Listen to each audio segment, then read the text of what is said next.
Kao beba sam bila jako mirna i jako sam puno spavala, nisam uopće plakala.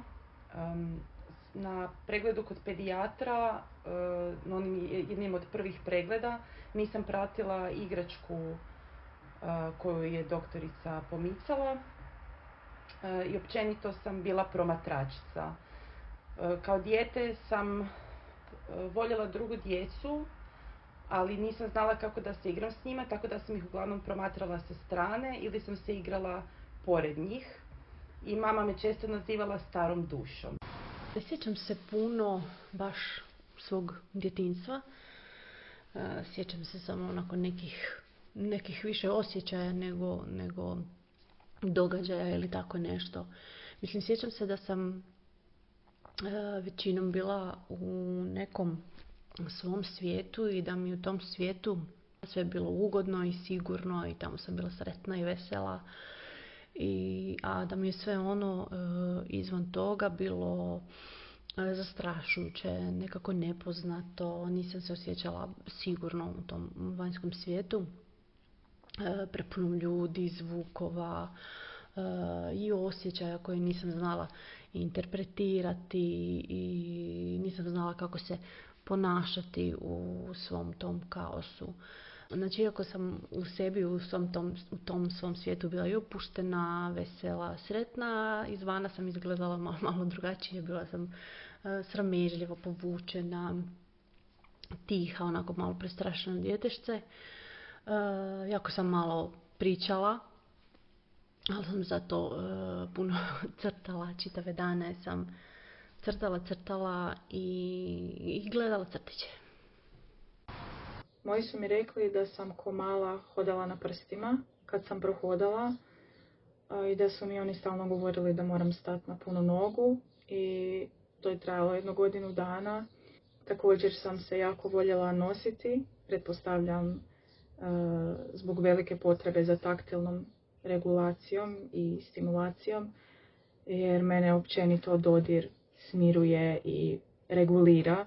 Ne znam, na primjer, pritisak na glavu, pritisak obraz ili zagrljaj. Spavam s teškom dekom, tako da ja sam kao mala stalno tražila mamu, baku, bilo koga. Samo daj me nosi. I mamu sam isto tak tražila da me mazi po leđima dok ne zaspim, ali ne bilo kak nego obavezno s noktima. Obožavala sam šećer. Baka i deda su uvijek imali zalihe i znala sam sva mjesta gdje su te zalihe. Znala sam doma mjesta gdje su zalihe i sve bi to pojela i kod bake kad ne bi bilo slatkiša. Pitala bi je za kocku šećera. U vrtiću nisam znala prilaziti djeci i nisam imala puno prijatelja. Većinom bi sjedila sa strane i promatrala, a kad bi i našla nekoga, onda bi se držala te jedne prijateljice, jer sam općenito, s obzirom da mi je cijeli svijet bio kaotičan i zbunjujuć, nekako sam se pokušavala držati djece koje smatram sigurnima, jer sam se osjećala sigurnije uz nekoga, valjda da lakše mogu preživjeti sve to što je kaotično i zbunjujuće. Općenito sam jako voljela i dan danas volim crtati i znam da sam svoje djeci crtala kad se njima ne bi dalo ili ne bi znali, crtala bi im u vrtiću. Crtala sam im Pokemone, voljela sam Pokemone. Isto tako sam voljela pjevati i znala sam smišljati i koreografije i glumiti da nastupam na moru. Mi smo uvijek bili na betonskoj plaži koja ima u moru pjesak. I onda kad bi izašla iz mora i kad bi hodala po tom betonu punom pjeska, onda bi mi stopala imala pjesak i to bi me živciralo kad bi obukla japanke. I onda bi obavezno tražila svoje roditelje da kad operem noge u moru, da me odnesu do ležaljke i da mogu obrisati noge i da mogu noge staviti u japanke. Jer sam mrzila osjećaj pijeska dok hodam u japankama. ne znam, nisam nikad shvatila poantu igračaka koje same ne znaju se kretat ili bilo šta raditi. To mi je bilo baš nekako nelogično sad, da ja imam nekakvu lutku i da se mi nečeg igramo, ona ne zna ni hodat ni pričat. Imala sam onu čelavu bebu, jel? Odlučila sam ju obući u svoju odjeću, ja sam ju obukla i primala sam ju za ruku da nas dvije idemo po stepenicama i ona je onako glupo visila i tu sam zaključila da ta lutka baš nije nešto pametno. Voljela sam izrađivati bilo šta od drveta, od glina mi je bila super. Voljela sam istraživati šta ima po šumi, šta ima po drveću, jako sam puno na drveću vremena provodila. Obzirom da sam u to vrijeme živjela na selu, gdje nije bilo druge djece, osim sestre moje, koja je isto tako imala drugačije želje u igrama. Meni je bilo skroz ok tako solirati i provoditi vrijeme vani. I da, nedavno sam baš sa prijateljicom komentirala kako klinci, kad gosti dođu, ne znam, čačkalice si lijepe na oči da ostanu budni jer je to sve super zanimljivo. Mislim, meni to nije nikad bilo tako. Ja sam bez pardona, kad se meni spavalo, otišla spavat. I to je to. I to je recimo nešto što i dan danas nemam problem s tim. Ja sam masu puta znala tako kako bi imala nekakve goste, otići spavati i ostaviti ih da se druže ako žele, meni tako svejedno, ne smetaju mi. Iako sam voljela životinje, sve moguće oblike. Ne znam da li kukce sam proučavala, sve što god sam našla da se kreće, zapravo to. Sad, kad razmislim, to se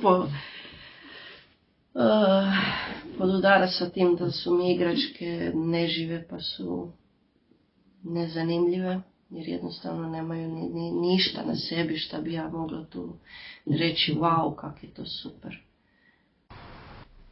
Kakva sam bila kao dijete? Kažu, a i koliko se sjećam, do 8. sam bila vrlo, vrlo mirna, povučena i tiha. Samo sam bila u knjigama i u filmovima. Tu i tamo bih roditeljima izvela nekakvu predstavu, plesnu, opereticu, nekakvu komediju, zapravo imitaciju onog što bih gledala na ekranu. To je bio moj način možda primarni komunikacije tada.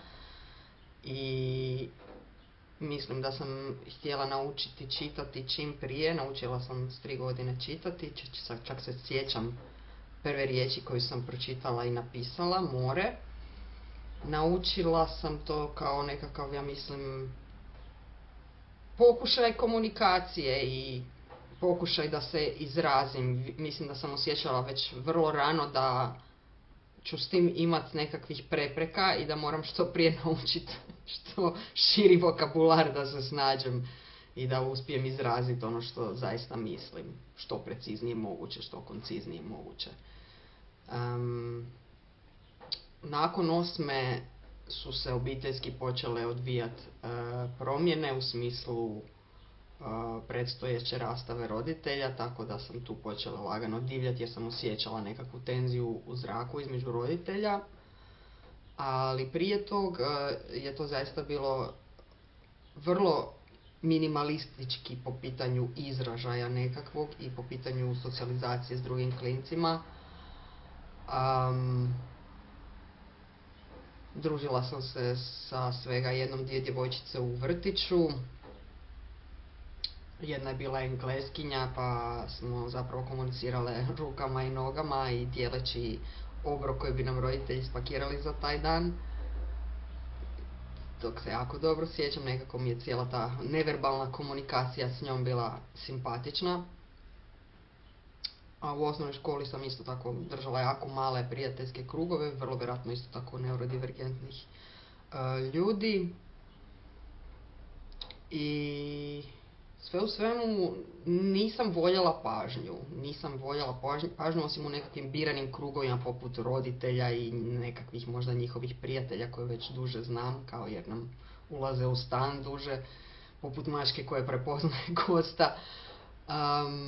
Nisam se voljela izlagati, uglavnom sam stajala i sjedila sa strane i na fotkama sam znala se sakriti iza, na razrednim fotkama jer mi se nije dalo pozirat.